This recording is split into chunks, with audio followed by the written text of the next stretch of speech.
I completed my third-year surgery rotation at a hospital in the poorest, roughest neighborhood in Brooklyn. Saw a lot of suffering in that hospital, and although at first it jolted me, soon I began to accept it. I could feel my empathy scarring over like a granuloma, something I had to wall off in order to survive. I think that rotation is when I first began to feel like a doctor. I don't think these things were unrelated. It was the dead of winter, so I drove to 6 a.m. rounds in pitch blackness. 12 hours later, drove home long after sunset. Every time I cruised down the local roads, I hit uneven pavement, especially on one road studded with potholes I never managed to avoid. Typical of the under-maintained roads in this destitute neighborhood, I figured. What did I expect? I learned to accept this as simply what happens in our world in poor neighborhoods. I didn't even try to change my route. I guess Brooklyn roads are just awful. Nothing I can do about that.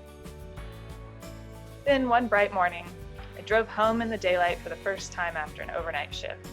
And I saw that what I'd taken as just another terrible thing to accept weren't potholes. They were speed bumps. This isn't a perfect metaphor, because what we may be tempted to accept in residency and beyond aren't speed bumps. They're more like sinkholes, which we are urged to just drive around for now. But my hope is that we recognize that even as residents, we do have some freedom.